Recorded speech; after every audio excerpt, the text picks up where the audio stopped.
后，你看它整个是这种就跟橡皮泥的状态似的。不知道大家之前有没有玩过那种粘土啊？粘土，实际上像这种雕花胶，这种雕花胶就跟小朋友玩的这种太空泥一样，它是可以就跟咱们可以自己去给它塑形的这一种啊，其实就是在放大的事物上面把它最小化，放到跟指甲差不多大小的一种状态，就是用这种去操作，然后它可以配合我们的工具去使用，就弄至一块来团成球状，然后团成任何我们想要的一种形状啊，就是这是我们的雕花胶，这是第一种。雕花胶在使用的时候要配合一些工具，比如说雕花笔。记住啊，雕花笔呢可以是这一种，就是这种变毛毛的，然后也可以是我们的就是平常用到的这种万能笔或者是出曲笔也是可以的。还有我们有同学买了这个那个价格比较低的一套笔里面有一支像这种形状似的，但是它是缩短的那种，它也是雕花笔。甚至像这种它叫做硅胶笔啊，但是也可以用于雕花，还有我们的这个东西。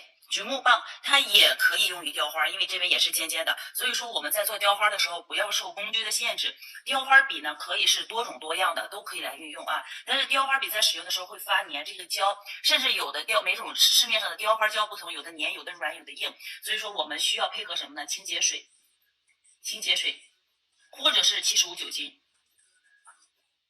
甚至说拿这个干净的清水去配合使用就好了。一会儿我会挨个给大家去操作啊，大家先把这个记下来，好不好？会把这个记下来。也就是说，我们用雕花胶的时候，可以配合雕花笔、清洁水、75酒精还有清水去使用，这样用在操作过程中就不会说是发粘的状态。然后雕花胶呢，市面上的种类也比较多。然后你看啊，有的雕花胶它就是属于这种质地偏粘稠一点点的，当然我取过。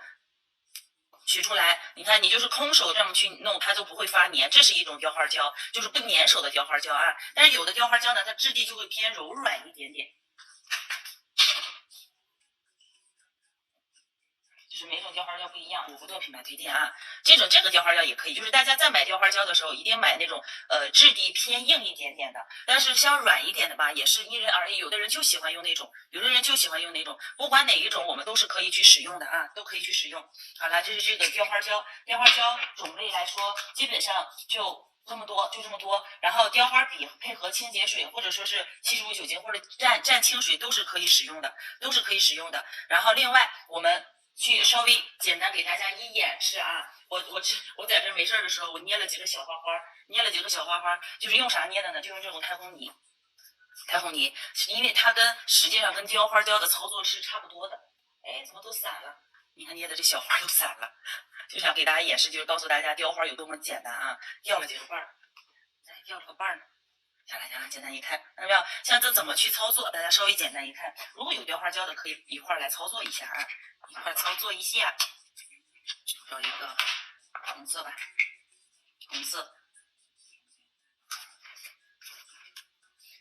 大家稍微一看。好了，我们取任何一支，你看拿个榉木棒最简单的，你看啊，咱先不详细去教，简单给大家一操作啊。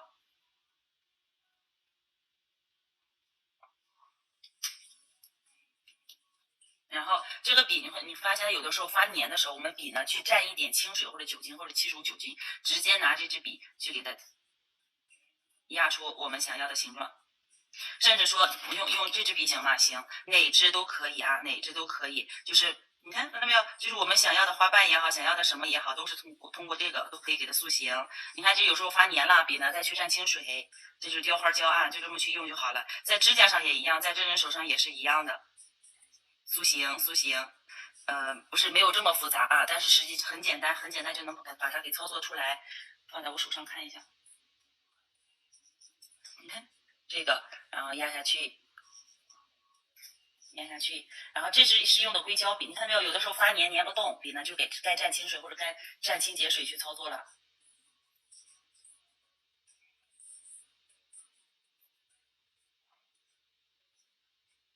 一个简单的小花瓣，对吧？这就有了，就比较简单啊。这就是雕花胶的使用，配合清水，就是这个意思。好了，那除了这一种以外，我们说过的雕花还指哪一类呢？还指第二种。第二种叫做什么？第二种是这个微雕胶。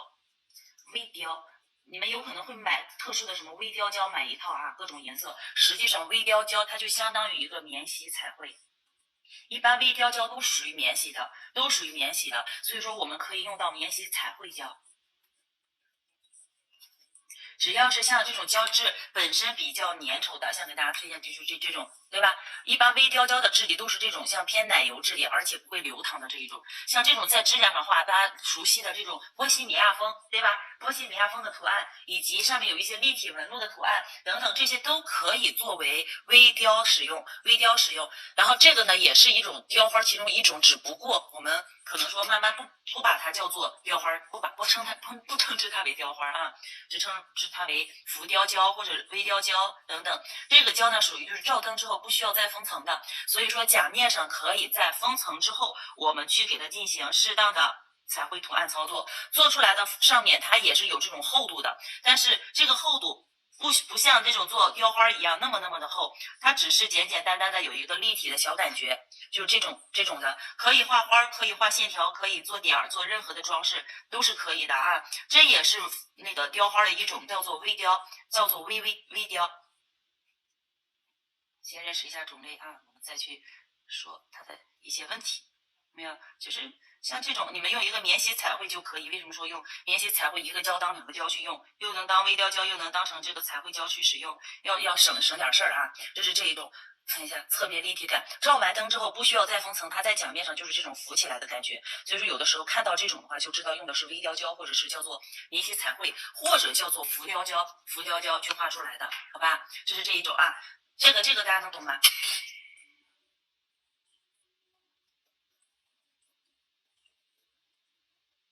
这个能不能懂，同学们？能不能懂？因为这个大家比较常见啊。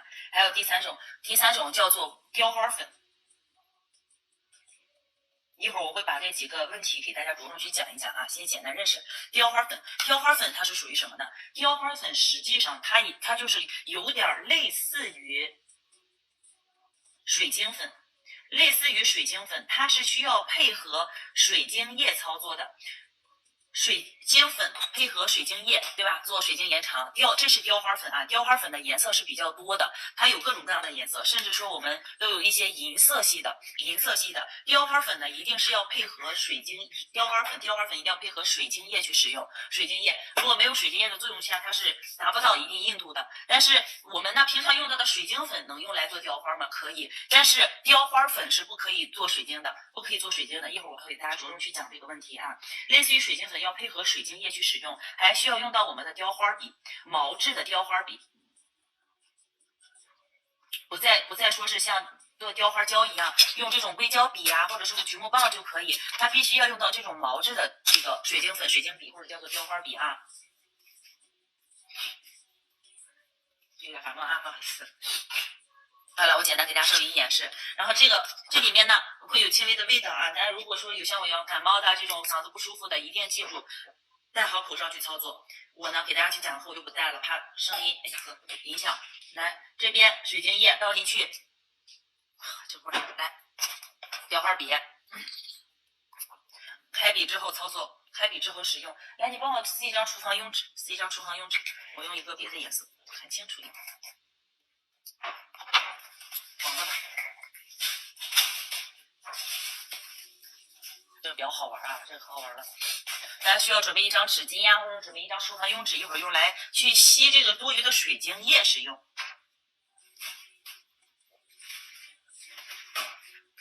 每天看出来你平常撕纸的这个习惯，一张就够。来看啊，笔呢充分填饱水晶液。来看，这里需要大家控制的是这个水量，就是如果说你的水晶液过多，那么你再去取好雕花粉放到相应的这上面之后，它有可能你看啊，如果说水晶液过多，它就会变成这种一滩一滩的状态，看到没有？就不好去塑形。所以说要控制好水晶液的取量，刮干净，不要量太多，适当的去取出我们想要的粉球大小，去放到我们想做的这个面上啊。如果感觉比较干，适当的笔蘸那么一点点去进行混合。好，看做出像这种状态下的时候，我们勤擦笔再蘸水晶液，然后在塑形的时候发粘也是通过笔呢去蘸水晶液去操作使用。咱去先随便做一个什么小圆，或者花也行，对吧？小花朵，花朵往这边去走。万物从球开始，明天会着重开始一点点教大家去做这些雕花的操作啊。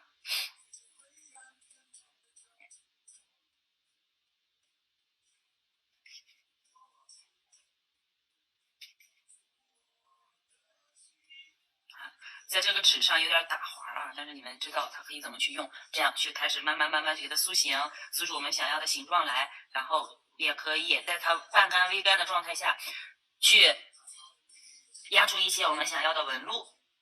这个可以做外雕，也可以做内雕啊，做外雕做内雕都可以。一会儿会跟大家去稍微解释一下外雕和内雕的区别，好吧？好了，我们先放到这儿。这是这个雕花粉的使用，它就是需要配合雕花液啊，配合雕花液。我用的一些价格最低的笔，然后你们随便谁搜都能搜到，这样呢就不会影响说必须用什么样的笔才能做出什么样的效果来，好不好？好了，这个大家能看明白吧？这是我们用到的雕花粉。最后一种呢，就是说像这种水晶可以吗？可以，但是基本上来说就这种，基本上来说就这种有回放的啊，有回放。不管你们用到什么工具，都是可以有回放，回头再去看。今天能跟的就跟，有工具的去看。今天因为主要是笔记，先去认识好了之后，明天咱们慢慢再说，好吧？要不一会儿你去开开窗户，这个味儿特别大啊，水晶液的味儿特别大。你们用的时候买这种带盖的水晶杯，不用的时候随时带上，好不好？来跟大家说一下这个胶的分类，跟大家说好了。再接下来说外雕和内雕的区别，就是雕花里面它有外雕跟内雕，外雕和内雕啊，它到底有什么区别？大家看一下。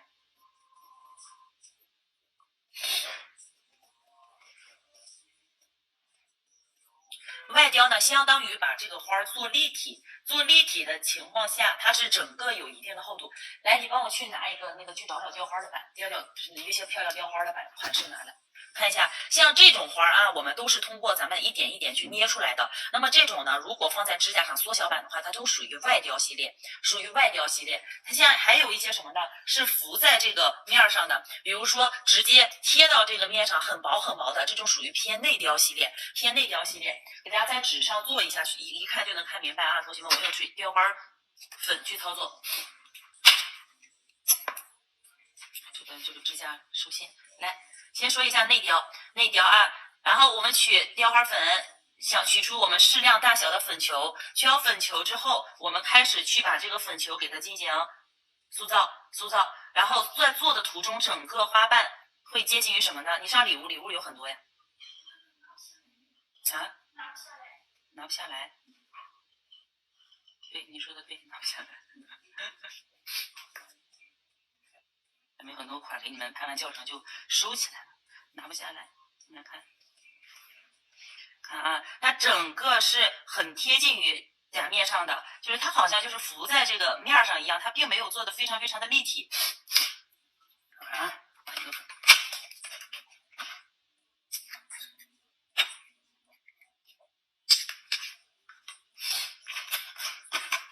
来给大家看一下外雕和内雕区别。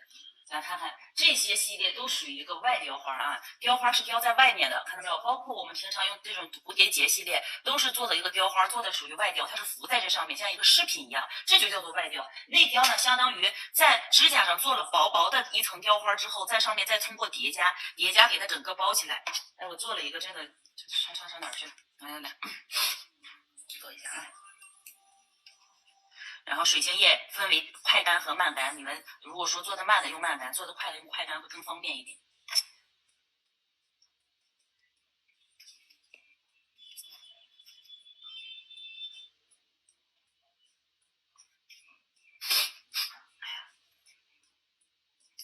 这个雕花粉干的是特别快的啊，同学们，所以说大家在操作的途中一定要多注意，快速去操作。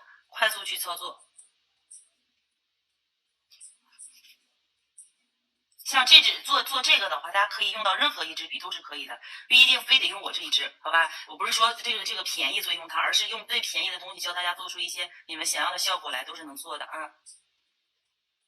做一个不规则的花瓣，对吧？薄薄的这种贴在甲面上的，就是这个意思，好吧？就大概这个意思。然后在操作途中，在指甲上操作就是两个样了啊。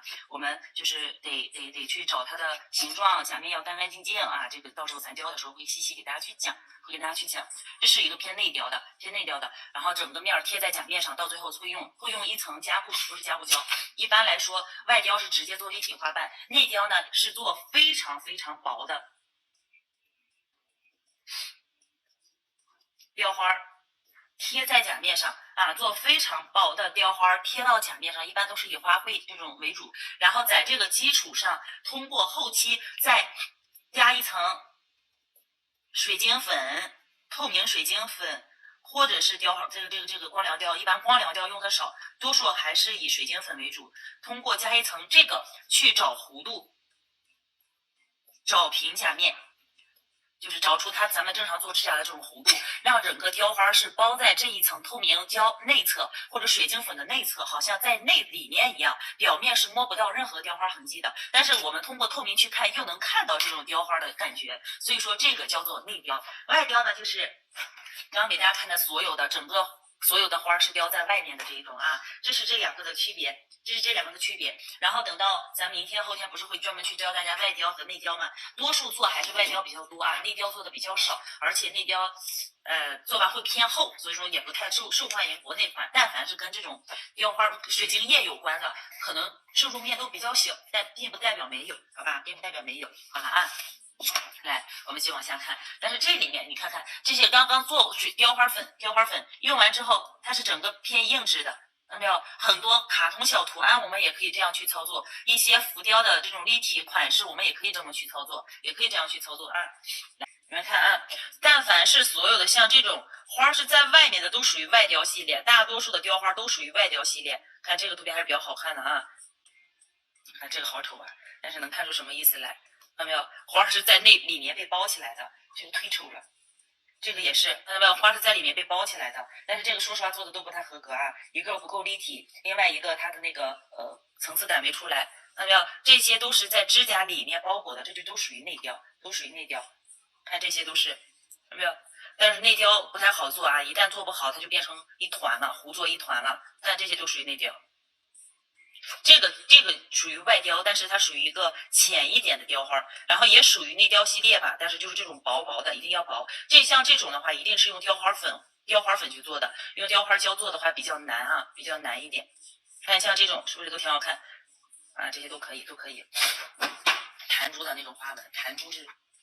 哎，对，有那个意思。对，你一说弹珠，我想了一想，确实是那个意思，弹珠啊。好了，来，同学们，今天先着重咱先把基础的理论以及工具呢都认识到，明天就直接进入实操了。然后像这个里面有一些常见的问题，需要给大家详细去讲解一下。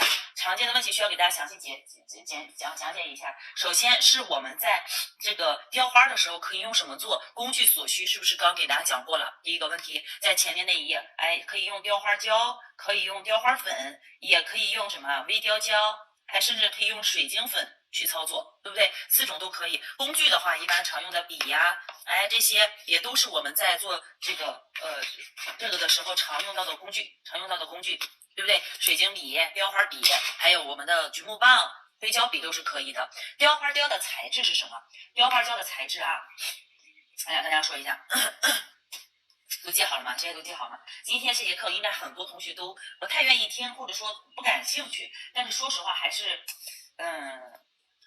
得给大家讲到啊，雕花胶和雕花粉是有区别的。雕花胶和雕花粉，先看这里也好，雕花胶和雕花粉的区别是什么呢？其实它们两个在操作里面是一样的，但是唯一使用的工具是不同的。那么雕花胶过来看了啊，同学们。整个它的质地性质分为几个方面。第一个，不粘壁，质地偏硬。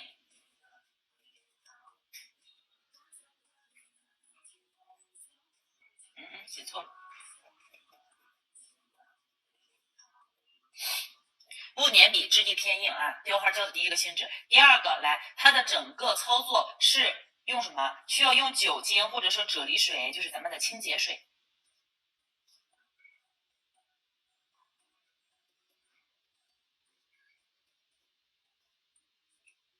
用清洁水接触，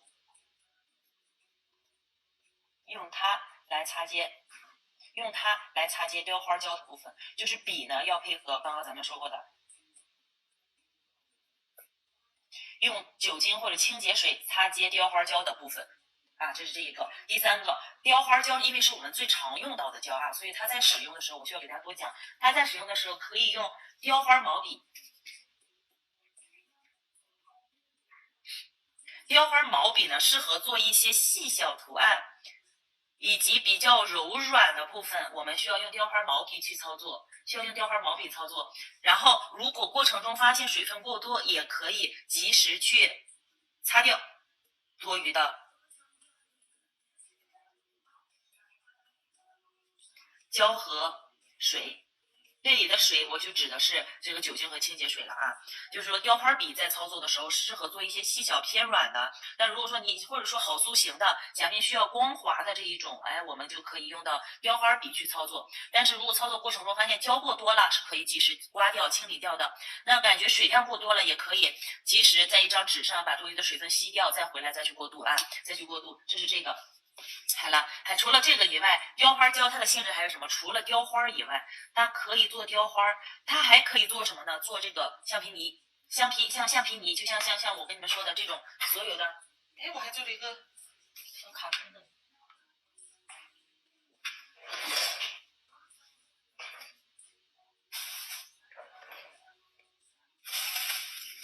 我还做一个卡哇伊的小朋友呢，我还用它做了一个，捏了一个啊。它可以做那些橡皮泥类的，我看一下同学们，想想看，看到没有？雕花胶做的，还有这种雕花胶做的，都是可以通过我们用雕花胶去捏出来了。感冒穿裙子里面有保暖秋裤，看到没有？这个也是在咱们课程里有啊，有这个款式教程。你看像蝴蝶结呀，还有像这种。是不是？这都是可以的，都是可以做雕花的啊。像这个小兔子也是可以的，还有很多，这里还有很多，多数还是像蝴蝶结，我再找一找，多数还是像蝴蝶结系列的比较多。然后但是卡通，你看像这种看起来很恐怖，是不是？这看起来很恐怖，但是它也可以使用我们的雕花胶去做，然后最后再配合咱们的彩绘胶画画去进行彩绘啊，这个也是可以的。最多用到的一些花呀，还有一些像这种带元素图案的。都可以，这些都是用雕花胶做的，看到没有？都是雕，所以说它的运用面还是比较广的，好吧？像这些都是，像我们为什么说透明的微雕胶它也可以用于雕花，因为它的质地跟雕花胶是差不多的，所以说随便做出我们想做的一些款式就好。来看雕花胶干了怎么办？因为我们用很多同学老师，我这个雕花胶买过，当时这个我不知道我的学校推荐我买了，但是我长时间没用，发现它不在质地柔软，就是能捏，但是非常的干，已经硬了的情况下，那像这种雕花胶如果说是干了还能用。还能不能用？这个呢，只能说是给大家去做一个简单的小方法测试什么呢？你们取一点雕花胶，就是用啥呢？雕花胶加上光疗透明胶，就是光疗胶 mixing 或者说那些都可以用光疗胶吧，加一点光疗胶，注意剂量啊，注意好比例，不能多也不能少，就是前边可以说它来这么一块，它也来一点点，然后去调。如果发现太稀了，那么你就再加一点雕花胶，两种去混合一下，好不好？千万别多也别少，然后这样去调一调试试，如果可以那就继续用，如果不行那就基本上就废掉了。然后用调好的这个，如果发现还可以，那么一定记得拿盖子盖好。平常大家不使用的时候一定要给它盖住，不要说是那个在空气中这种东西，因为它不跟咱们平常用的时候，虽然也是通过光疗胶固化，但是如果说长时间不用，它会发硬的，会变干的，好不好？这种泥这种呀，待会儿我给你捏一个，好不好？最后咱把课程结束之后用它捏一个，看一下它这个干透就是干了，就是干了啊，自己会干的，不需要照灯。小朋友玩的嘛，太空泥，而且太空泥如果说是干了的话，然后我外甥教的，我可以适当加一点点水，加上一点水可能会变柔软。好了啊，就是这个。来，再跟大家说一下咱们刚刚提过的这个外雕和内雕的区别。外雕和内雕有什么区别？它在操作上，简单给大家用笔记的形式写出来。如果左下角的字儿挡住了大家学习的话，你们就点一下屏幕的空白处，好吧？点一下屏幕的空白处，它就可以把字幕给消掉。来，外雕和内雕的区别，那我们都知道做雕花是不是需要通过这个笔蘸点酒精，把去雕花胶放到甲面上，然后拿笔之后我们去压出形状来，对吧？然后这是雕花的一种，叫做外雕，就是取胶甲面雕花，需要我写这个蘸了啊，蘸酒精去塑形。这个塑形不是甲面的那种弧度塑形了啊，糊出我们想要的一个形状，这属于外雕，对不对？那么内雕就相当于什么啊？给大家写一下，雕花所有的款式，就是我们做出来雕花的款式是被包在胶或者粉内侧的。就是我摸起来全是光滑的，但是一看有那个雕花的感觉，就同学刚刚说过的啊，有点那种透明，就叫什么弹珠的那种感觉，里面有一些花纹，但是外面还是一个球，是不是？就那个意思，在内侧去做出它的立体感，也是立体感，不是说简单的一个平面图啊，不是平面图。好了，这是外雕和内雕的区别。另外最后两个也是大家经常会遇到的一个问题，就是雕花胶和雕花粉的区别是什么？雕花胶呢，雕花胶它是非常环保的。雕花胶环保，而且操作方便，极其方便。所以说现在多数还是以雕花胶为主。但是雕花粉呢，它有味道，为啥有味道？不是说粉有味道，而是需要配合的水晶液，它有味道。所以说像这种在操作里面，我们对于技术的要求，对于控粉量要求极高。控水量吧，控水，这个水指的是水晶液啊，控水量要求要高。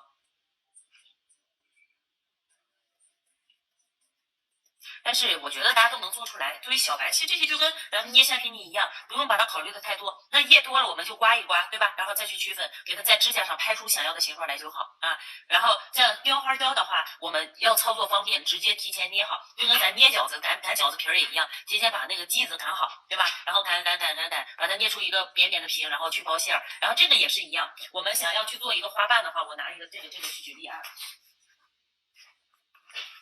我拿个这个举例，比如说，哎，内侧，看我们先取一坨雕花胶，给它搓成一个球状，做成一个球，万物皆从球开始。做出球之后，我们想要做一个花瓣也好，做一个什么形状也好，直接捏出我们想要的形状就好。我想做一个细细长长的花瓣，那我可以先把这个雕花胶捏成这种，对吧？捏成这种之后，来再配合笔呢，去蘸着清洁水，蘸着酒精，去把中间花瓣给它压下去。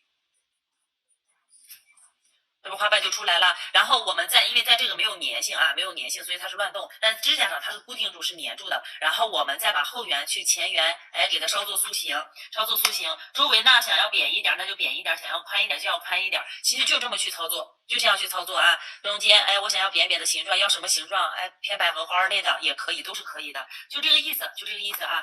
在指甲上也简单，在这上面也简单。我们可以提前做好形状之后，借用笔呀，或者说橘木棒去把我们的这个花按到指甲上，也可以直接放到指甲上之后，在指甲上去塑形，这是雕花胶的一个使用。然后这是这两个区别，大家在用的时候看看你们喜好就好。然后那个但是这一个雕花胶呢，需要每操作完一步就要照灯。这个我就不说的太详细了，因为我们会有专门的这个外雕课程。做完需要哪一步照灯？就是这个需要配合光疗灯去操作，一定要照灯的。但是这个是不需要照灯，它是不需要灯的，它属于一个自己速干的。这个操作一定要快啊！雕花粉的操作一定要快，一旦慢了，它干透了，我们再去塑形就不好塑了。想做薄一点或者想做纹就不好操作了，好吧？就是这个啊，雕花胶、雕花粉的区别。另外，那雕花粉和水晶粉又有什么区别？看起来好像都是这种粉，对吧？看起来都是粉，哎，跟雕花跟水晶粉效果也是感觉差不多呀。实际上它们有共同点，也有不同点，所以说涉及到雕花粉，咱们的这个好奇宝宝又会联想到水晶粉。那么实际上它们两个的成分是不一样的啊，成分不太一样。然后传统的水晶粉，我就直接写个水，只有白色、透明，还有这个粉色，对吧？多数的还是白色、透明和粉色为主。但是雕花粉它是五颜六色的，它有各种各样的颜色，这些都是雕花粉啊，这还其中一小部分，黄色、蓝色，反正啥样的都有，五颜六色。雕花粉可以，应该这样说，水晶粉可以用来雕花，就是我们没有的时候可以拿它的白色呀这种来用来雕花啊，可以这么做。但是雕花粉是绝对不可以用于做这个做法，延长甲。雕花粉不能用于做延长甲，但是水晶粉可以用来做雕花胶，可以用来做雕花，好吧？所以说这个大家能看明白吧？这个能不能明白？这是我们在用雕花前期后期最常见到的一些问题啊，最常见到的一些问题。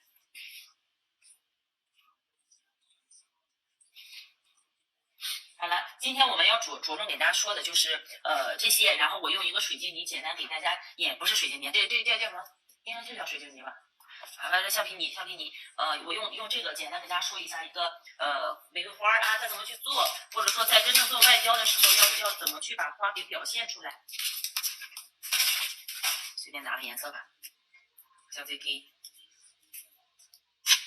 这是好玩的都在后面啊，好玩都在后面。今天就是先简单演示，来，先取一坨胶。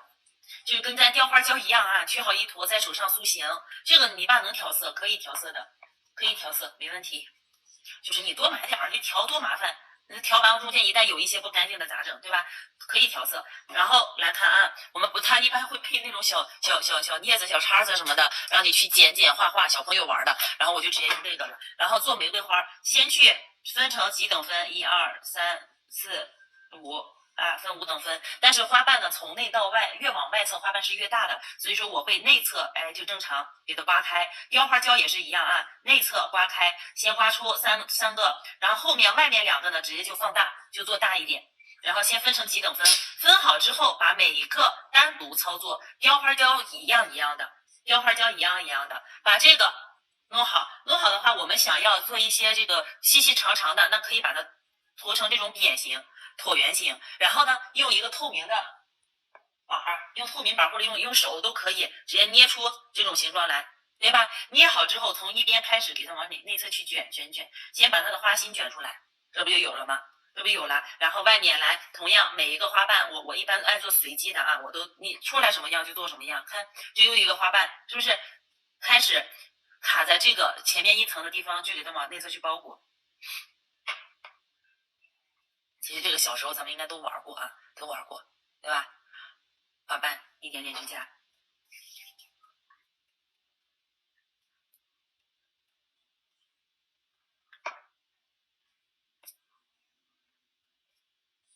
来一层一层的往里去包，然后但是不要2层高矮差别太大啊。这就你说，我那天我在玩这个，我在做的时候，我想做一些这个图案，跟大家说在做，我就说，我发现咱美甲师以后去做糕点啊，做蛋糕应该都差不了。这个会了，就跟做蛋糕里面那些花又有点类似了，是不是？橡皮泥，用啥压的？用手，我刚刚用手压的，去当雕花，对呀，是啥咱也能干了，忒简单了。这个想要细细长长的搓成这种长条状。然后想要扁扁的，那就搓成那种叫什么圆的啊，搓成圆的去操作。然后花瓣因为外面的轮廓本身它就不确定是什么样子的，所以说它花瓣的外面大家可以做一些不规则的纹路。但是说实话啊，你看用手捏出来的它是有很重的指纹的，有没有发现？它是有很重指纹的。但是我们想要这个花瓣上面干干净净的话，我们在捏的时候就要这样。来看啊，你再找2个板啊，或者说直接找一个什么透明的板，你们会有一个方法，你们可以去找那种叫啥来着？网上咱随便去搜一些，叫什么来？橡皮泥图案，什么小红上面到处很多啊，做的可好看了，卡通人物那些都可以用在我们这个美甲上面。美甲可是万能的，我们可以找一个比较光滑的这种板儿，看到没有？这种板儿压出来了之后，它那个面就是光滑的。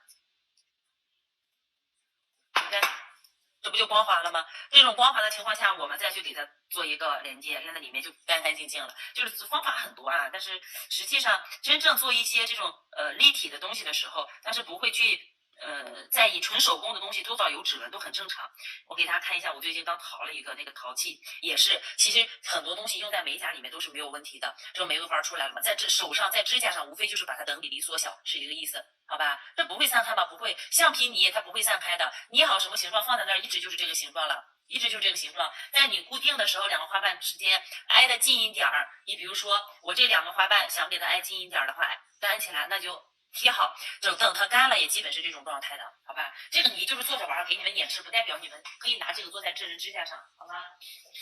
我给你们秀一下，这个应该大家也都见过，也都见过。你看，纯手工类捏出来的东西都是有指纹的。看到没有，都是有指纹的。所以说，像这种东西，大家不要去在意过多，只要最终出来的这种效果它好看，你看都是指纹，谁做的上面都有指纹，都是有的，没关系。你看，还有这些东西，对吧？我们是不是可以仿照这些东西去给指甲上做一个小小的满花，然后放上去一半一半？你看这个花瓣，我们这样再去看的时候就能区分出来，这个花瓣是做的这种长条条状，然后一点一点的把它缩起来的花瓣层次叠加，边缘后面再加上它的根部，再捏一个小小的，这不就出来了吗？是不是？很多东西雕花很好玩的啊，很好玩的。今天咱们先入门，简单认识一下，等到明天咱就开始正儿八经的去把这个外雕，多教大家做一些喜欢的雕花也好，喜欢做的什么也好，都是可以的，好不好？你这么大颗玉兰花，对，那是一个当笔架用，或者是放在那上面看着，我觉得好玩，买的啊，挺漂亮。然后主要是看到啥就觉得说可以用在美甲里面，我就买回来就试试。你看雕花胶也跟大家说一下，是可以去调色的，就是雕花胶是可以调色的。你们买了几瓶颜色，如果没有是可以进行调色，包括我们的雕花粉，就是必备的几个，蓝色、黄色还有红色是一定3原色的，一定要备。备好之后也可以调一调颜色再去用啊，调颜色再去用，好吧？橡皮泥吧，这个叫啥？我给你找找啊，我看看，给你找找看它叫啥。你说你正儿八经咱学美甲，你学着研究些这个。你看刚刚2个颜色混出来的，看到没有？蓝色和这个紫混出来的，挺好看的。我找找啊，我在哪儿买的？好长时间了。啊，叫超轻粘土，超级轻的粘土，你搜这个吧，超轻粘土。对，超轻粘土。就这种，自己拿这个，先拿大的，不是小的，咱控制不好嘛，先拿大的去捏。你像刚刚那个花，对吧？我们完全可以自己把它捏出来，其实用不了这么大。先捏出前后都薄，中间厚的一个状态，然后拿那个叫什么来着？咱们的透明的那个啥，给它捏一捏。然后这一个花瓣就基本出现了，但是这个嘛，基本上钉好就钉好了。这么一个小那个花瓣就出现了。咱再